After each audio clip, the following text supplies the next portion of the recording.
terima, damai, sudah, berlalu, lupakanlah. Ya, dia akan kayak ke-delete, programnya akan ke-delete. Paham? Nah, coba kita tes aja. Amatin dirimu. Kalau saya melihat pengalaman, lalu renung-renungin, lalu saya damai, lalu kita delete record-nya itu, teng, apa yang lalu kita lihat siapa yang terluka. Oh, aku itu sebenarnya gini, ada satu lagi yang lebih, kalau kalian merasa tak cukup dalilnya, ada satu lagi yang menarik. Akumu, misalnya si Agus, pada menit ke-38 sekarang menjadi menit ke-41. Agusnya ini 38 masih ada nggak? Pada jam 16.23. Kemudian nanti pada jam 16.24, Agus yang 23 kemana? Kan sudah tak ada, berubah menjadi 24 gitu toh. Ya kan? Nah, lalu karena dia menjadi tidak ada pula, kita menganggap itu terluka ada karena kita menganggap itu eksis. Misalnya Eka yang waktu SD dimarahin Bu Guru. Pada SD umur 7 tahun. Sekarang umur 40, dia masih ingat. Berarti Eka yang umur 7 tahun itu masih hidup. Padahal sudah nggak hidup. Bagaimana hidup? Sekarang saya. Kita lihat contoh. Buah mangga itu berasal dari bunga menjadi buah, hijau, menjadi kuning. Nah, yang bunga, yang hijau itu kan sudah berubah, tak ada, tidak eksis. Nah, kalau kita menganggap subjek pelaku ini eksis, maka masa lalu eksis. Dengan perenungan ketidakkekalan, di situ bisa kita memahami, oh ya, saya itu tidak eksis. Saya tidak eksis. Saya tidak ada di masa lalu. Jadi saya itu tidak kekal. Kalau saya tidak kekal, jadi yang lalu kan sudah berubah. Pengalaman itu just pengalaman, lewat sudah pengalaman. Kayak tadi kamu ketemu orang, salaman, halo, selamat siang, ketemu orang, udah pulang, masuk. Orangnya kemana? Sudah boleh, sudah pergi entah kemana. Itu hanya pengalaman saja. Pengalaman itu hanya bayangan saja. Jadi dengan menerima, paham ini, maka topik jualan orang-orang yang bayar ratusan juta untuk menghealing itu sudah nggak laku. Paham nggak? Oke ya, coba kita merenungkan deh. Coba kita lihat masa lalumu atau yang tadi aja, misalnya waktu kamu tadi masuk. Oh, saya ketemu siapa gitu kan, ketemu kucing. Kucingnya sekarang kemana? Saya melihat, saya ada nggak yang lihat kucing sama yang sekarang? Oh, yang lihat kucing itu sudah tak ada. Berarti dengan perenungan demikian, paham, maka kita dengan cara yang sama melihat fragmen-fragmen lalu. Nah, fragmen-fragmen lalu kalau sudah tak ada, kan kayak asap lejap gitu aja. Oke, paham ya? Nangkep ya? Nah, coba kita lakukan.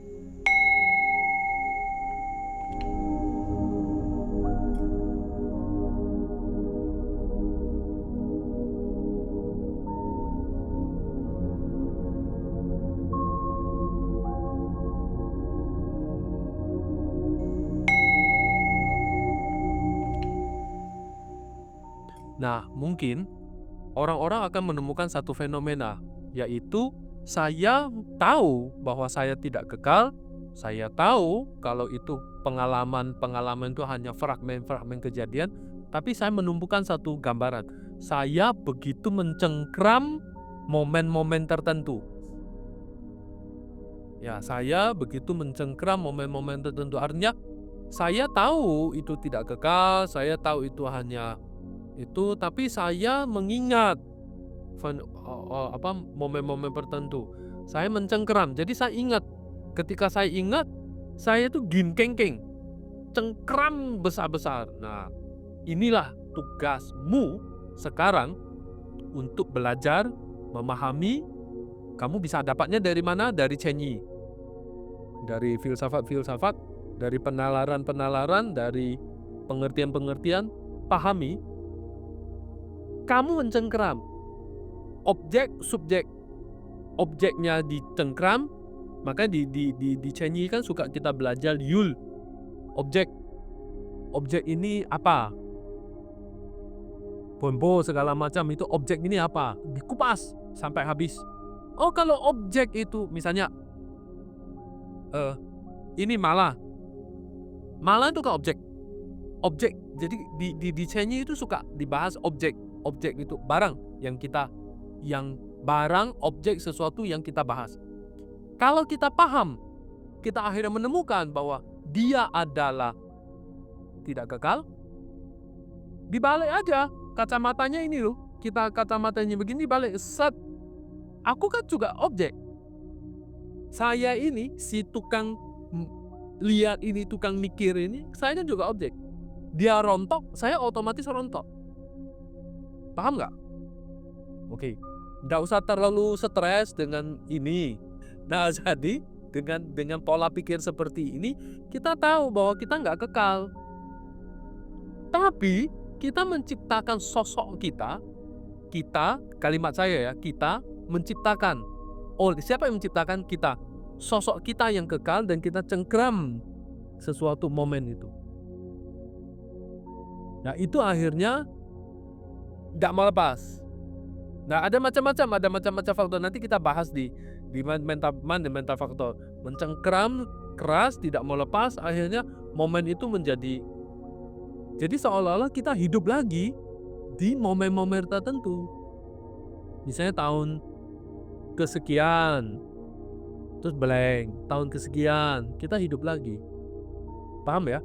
Nah, dengan pemikiran seperti ini, kita lihat bahwa kita akhirnya menemukan seolah-olah bangkit menjadi pelaku. Bangkit menjadi pelaku. Dan itu nanti bahas. No, nanti kita bahas terlalu jauh, nanti stres nanti. Oke, minimal kita paham batin itu berjalan momen ke momen, ada tidak kekal, ya. Lalu batin itu berjalan terus dan meninggalkan jejak, pengalaman-pengalaman. Lalu kita mencengkeram jejak itu. Padahal kalau kita itu kita itu kan nggak kekal, nggak eksis. Mencengkeram sesuatu, objeknya harusnya tidak eksis. Kalau ada kita ketemu kucing yang 1 jam sebelumnya, kucingnya mana? Nggak eksis kan? Kalau ada, kepalamu nggak sebesar ini, nggak cukup nampung. Itu kan hanya kita nangkap gambaran saja. Gambaran masuk, dicerap. Nah, sekarang mata melihat objek, foto, kayak kita di foto, cetek, gambarannya simpan di kesadaran. Objek yang kita foto itu kemana? Masa bisa masuk? Kalau bisa masuk, mata kepala kita nggak segede inilah. Dan lewat itu. Jadi kita hanya menangkap momen aja, fragmen kayak foto, kamera cetek itu. Gambarnya masuk ke batin, kesadaran mencerap. Kesadaran mencerap. Oh, seperti ini. Tahu. Jadi batin kita melihat batin. Benar kan? Nah, batin kita melihat batin. Bukan batin kita melihat barang. Loh, kok barang saya di depan? Kan barang sama batin itu jalannya hampir mirip-mirip. Padahal kalau kita integralkan, jaraknya ada. Enggak sama persis. Batin melihat gambaran batin. Nah, kalau gambaran batin yang kita lihat, lalu kita mencerap, lalu kita komentari. Lalu kita melekat sama dia. Si kita melekat sama barang atau melekat sama gambaran? Kita melekat sama gambaran. Berarti tak eksis melekat sama tak eksis. Berarti melekatnya itu, kata kerja melekat itu pun tidak eksis. Wong pelakunya nggak eksis, kok objeknya nggak eksis, kok aktivitasnya eksis, ya kan konyol. Nggak eksis, berarti nggak ada. Itu hanya gambaran fragmen saja. Paham ya? Lalu coba kita renungkan gambaran kemana itu hilang, kemudian itu hanya gambaran. Jadi kita lihat kucing yang tadi, kucing itu kemana? Ya sudah entah kemana, kita hanya lihat. Dia nangkep di otak, kesadaran, melihat. Maka pakai mata lihat. Nah, dengan indera kita yang 5 ini bisa melihat dunia. Nah, kalau indera kita tutup semua kayak telur. Telur di dalam tidak ada jendela, ya tidak terjadi apa-apa. Karena ada jendela ini kita bisa melihat luar kita. Melalui jendela-jendela kesadarannya. Jadi batin kita kesadaran tangkap lewat jendela. Kesadaran penglihatan kita memfoto. Kesadaran penglihatan kita tuh memfoto, jepret, dia ngolah sendiri. Jangan membayangkan ada 5 jendela, lalu tengah-tengah ini ada motherboard. Nggak ada. Paham nggak? Kita kan kalau penjelasan tadi, kita ngambil sepotong, kita akan pikir, oke, jendela, kesadaran penglihatan, penciuman, pencerapan, dan macam-macam total 5, lalu disalurkan dari kabel-kabel, tengah-tengah ada motherboard, inti, PC-nya motherboard. Nggak ada, PC itu nggak ada. Jadi kan nggak ada. Yang ada adalah masing-masing itu mencerap. Masing-masing mencerap, mengolah. Jadi, batin utama itu pun tidak ada. Maksudnya tidak ada bentuknya. Kalau ada sudah ada ego, aku, sosok. Kalau sudah ada sosok, berarti kekal. Sudah ada kekal, berarti kucingnya masuk ke dalam sini harus masuk ke dalam. Bukan lihat gambaran saja. Paham nggak? Paham nggak? Oke, saya hanya karena saya Citramatin Toto. Saya hanya bahas Citramatin. School yang lain nanti belakangan. Tapi prasangika sedikit-sedikit nanti. Tapi saya ini Citramatin Toto ini. Paham sekarang? Jadi kita nangkep, oh seperti ini, oh seperti ini. Itu yang ngolah hanya batin. Ini, gini. Nangkep ya? Perlu diulang nggak? Perlu diulang nggak? Perlu, kaki. Mulanya dari mana? Kita duduk di sini. Saya yang duduk di sini, 1 menit, lebih kecil dari menit itu apa? 1 momen, sebelumnya kemana? Tak ada. Kenapa tidak ada? Fisik ini juga tumbung. Ini dibuktikan oleh ilmuwan biochemical segala macam, biologi, ini juga berubah. Cuma lambat saja. Sel-sel kita kan juga berubah, mati, hidup. Tapi kita nggak bahas itu, kita lihat batin. Batin ini kan momen yang lalu sama sekarang berubah. Momen yang lalu kemana? Kalau ada, maka dia tak berubah. Kalau dia ada, momen yang sebelumnya dan sekarang, berarti dia kekal. Berarti dia tak berubah. Karena dia tak kekal, maka dia baru berubah. Itu 2 sifat yang utama.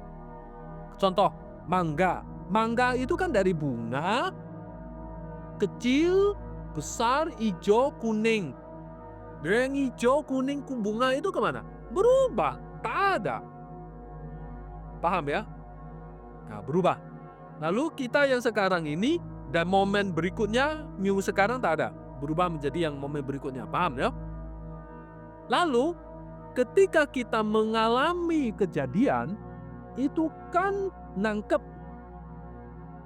Saya lihat kucing. Jadi tunggu, itu dulu ya. Saya melihat kucing. Nanti kita bahas yang tadi. Saya lihat pengalaman lihat kucing. Lalu kucing udah pergi, saya jalan, batin saya jalan lagi terus. Nah, kejadian sebelumnya melihat kucing itu kan pengalaman saja. Sudah lewat toh? Paham ya? Udah lewat toh? Itu paham ya? Udah lewat. Terus kita lihat. Berarti pengalaman itu sudah lalu. Hanya menimbulkan kesan di batin. Dah, selesai. Itu paham toh? Oke, kita lihat. Kita lihat yang lebih halus. Saya lihat kucing.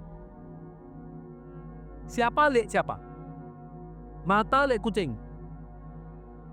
Kita itu sebenarnya kesadaran penglihatan di mata menggunakan kamera mata memfoto momen lihat kucing jepret. Kalau tukang foto kan harusnya tahu kucing yang darinya duduk berubah menjadi miring, garu-garu badan itu kalau kamu foto sampai dia bergerak, itu berapa foto yang bisa kamu hasilkan? Begitu banyak. Makin hebat kameramu, berarti makin bisa nangkap sekian kecilnya momen. Itu kamera hebat. Paham? Manusia belum bisa kayak gitu. Otak bisa, batin kita bisa. Jadi saya melihat kucing dari dia duduk diam, lalu dia menoleh ke badan, garu-garu badan. Itu setiap perpindahan titik, tap, itu difoto sama batin kita, kesadaran, foto, cepet. Nah, lalu dia tangkap memori, kesadaran penglihatan, melihat objek. Jadi siapa yang melihat siapa? Kesadaran penglihatan. Jadi batin yang ada di otak ini melihat batin yang utama ini melihat foto yang gini. Tunggu saya ulang. Ada objek. Batin melihat. Jadi jendela melihat. Lalu batin ini impuls kemampuan merekam dia merekam. Dia lihat. Lalu dia hasil rekamannya, batin kita kesadaran utama menyadari ini. Saya pakai istilah melihat ini. Dia sebenarnya sadar aja. Misalnya bukan melihat, sadar aja. Menyadari ini. Jadi batin melihat batin. Objek itu tak ada. Objek di luar enggak, batin melihat batin. Batin melihat batin. Jadi objek tak ada. Kalau ada, kucing itu nggak mungkin masuk ke dalam matamu. Gimana aja matamu bisa masukin kucing? Oke. Lalu kan ini mata, pendengaran, menciuman semua sama dengan caranya masing-masing. Kan mata nggak bisa mencium bau, tidak tahu bau itu bentuknya kayak apa. Jadi pakai hidung, kemampuan. Jadi batin mengenali batin. Mengenali aja. Batin mengenali batin, suara, paham? Oke ya. Lalu batin ini kita nggak bisa bayangkan ada motherboard komputer besar, kotak, terus ada kabel-kabel ke kuping, ke mata, ke hidung, ke lidah. Tak ada. Dia hanya batin di kesadaran penglihatan, batin di kesadaran penciuman dan seterusnya. Itu kesadaran memahami kesadaran. Kesadaran memahami kesadaran. Jadi ceritanya begitu, kesadaran mengintip kesadaran. Nah, kalau kesadaran mengintip kesadaran seperti ini, jadi itu hanya fenomena berlalu fenomena saja. Paham? Fenomena. Paham? Jadi kayak kita mata merem, kita bayangin Sungkokong pukul sama ini. Itu kan gambaran yang diciptakan. Saya kurang lebih seperti itu. Jadi diri kita eksis itu tidak ada. Nanti jangan usah bahas ya. Nanti jangan bahas itu, aku nggak bisa jawab. Kalau kamu betaan itu nggak eksis, itu barang ini apa? Nanti aja, nanti.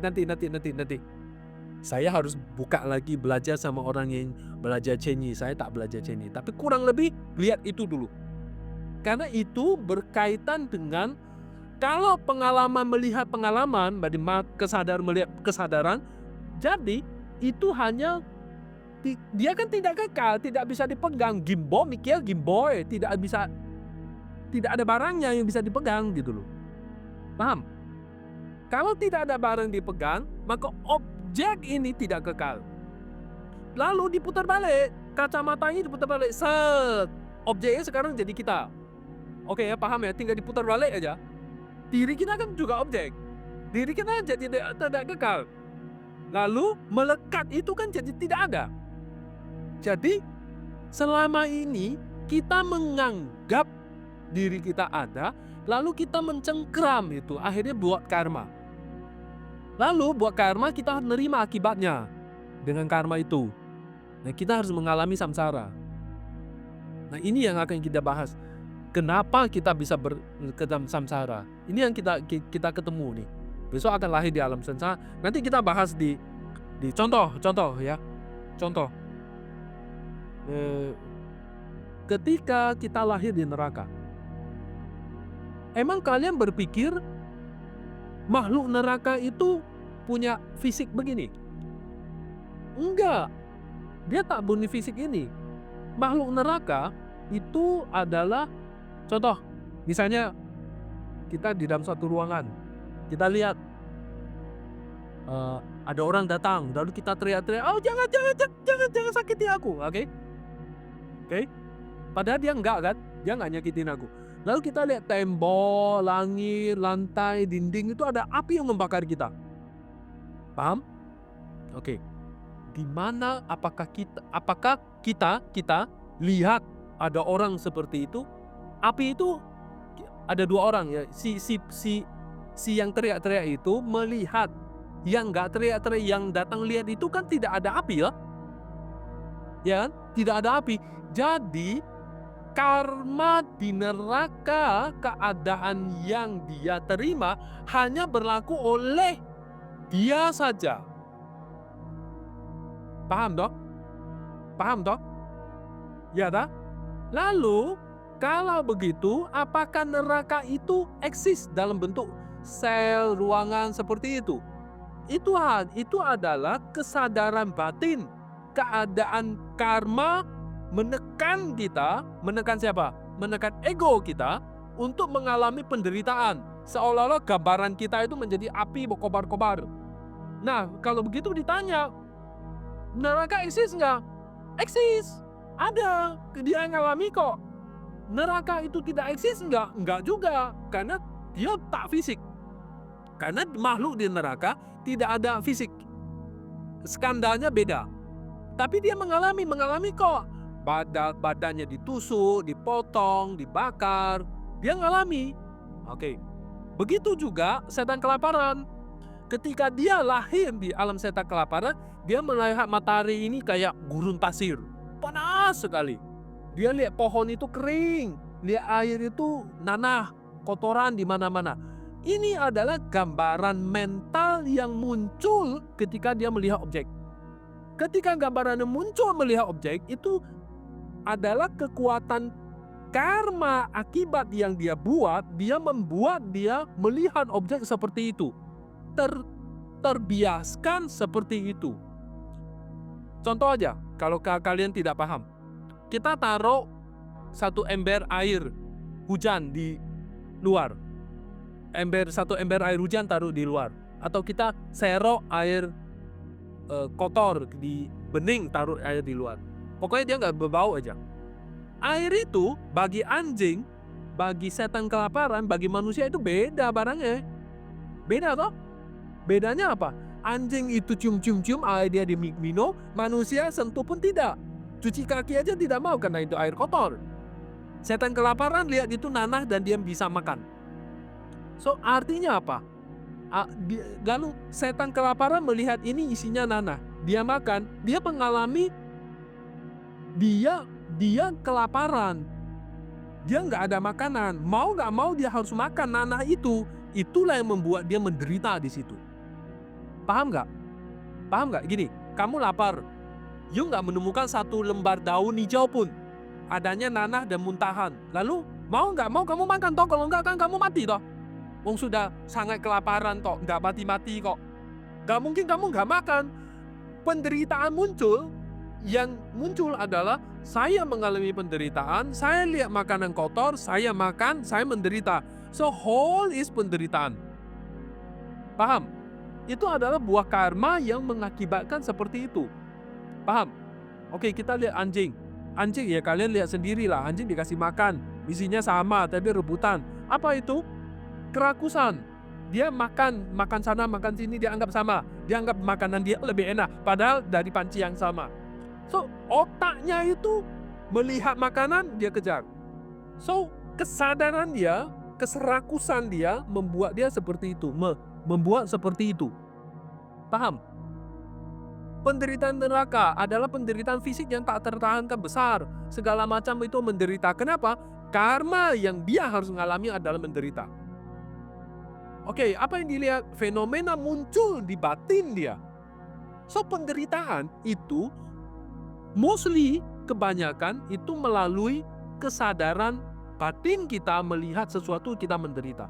Kalau barang itu adalah penyebab penderitaan, misalnya nih, ini tongkat ini jelek, kecil, lihat bintik-bintik putih bekas jatuhan cat. Saya lihat tidak suka, saya lihat menderita. Tapi tidak juga buat kamu orang. Begitu juga sama kalau barang ini menjadi membuat saya suka, tapi tidak juga buat kamu suka. Sama kan sebenarnya. Barang ini bagus buat saya, tapi tidak bagus buat orang. Paham kan? Sama juga, barang ini membuat saya menderita, tidak juga membuat kamu menderita. So, perkara menderita itu ada di orang itu, objek itu, si makhluk itu. Paham maksudku? Si perkara yang mengalami penderitaan, gak nyaman, gak enak, perkara menderita itu si makhluk itu. Belum tentu orang lain juga mengalami hal yang sama. Kalau begitu, paham ya? Oke, ini iseng aja. Kita sama-sama lahir dari neraka, kita bisa saling ketemu nggak? Belum tentu. Bener nggak? We never recognize others, tetangga di neraka, bener nggak? Itu satu penjelasan, fokus dalam penderitaan sendiri. Tapi kan penderitaan dia ngalami itu kan subjektif. Jadi dia tak bisa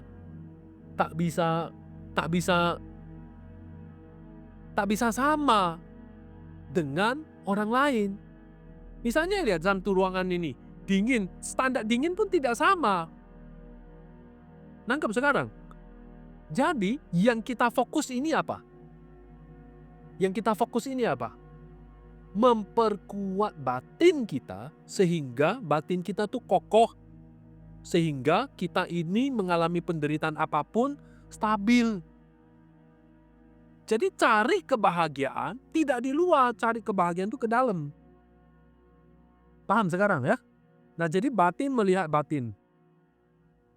Nah, ketika batin melihat batin merecognize tertentu, batin berproses tertentu, batin menghasilkan karma tertentu.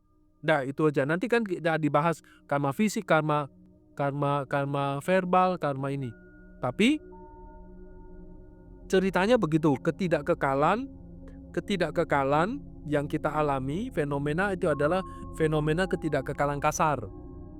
Lalu ketidakkekalan yang lebih halus adalah kita lihat perjalanan waktu, meditasi objek pelita, lilin itu, lama-lama kita mengalami setiap momen yang tidak kekal. Lalu setiap momen kita tidak kekal, lalu di situ kita mengalami pengalaman-pengalaman tertentu. Itu sebenarnya sudah tidak ada, itu tidak kekal, sudah nggak ada lagi. Jangan digondelin, jangan dipegang gitu. Kalau kamu pegang berarti itu ada, eksis. Kenapa nggak layak dipegang? Pandangan itu salah adalah objeknya sudah nggak ada, subjeknya sudah ada, nggak ada. Jadi semua dalil menunjukkan bahwa itu sudah tidak ada lewat masa lalu. Yang ada hanya pengalaman saja. Kalau kamu ingat ya ada. Nangkep kan? Kan kita aja sudah tidak kekal. Kita nih, si pelaku ini tidak kekal. Objeknya itu yang terjadi tidak kekal. Pengalaman masa lalu itu kan sudah tidak kekal. Itu tidak ada lagi, terus kenapa dipegang? Nah, akhirnya kita ketemu bahwa batin kita selalu membentuk pandangan bahwa kita ini kekal. Kita ini mencengkram sesuatu. Kita ini dieksiskan. Kita ini dieksiskan oleh pandangan kita. Nah, akhirnya dieksiskan ini di pandangannya, akhirnya kita mengatakan, oh saya menderita. Padahal saya menderita itu belum tentu menderita. Kamu yang cari penyakit, lu coy bak dia, kata orang Medan. Lu cari penyakit sendiri. Paham maksudnya? Oke, sampai di sini deh.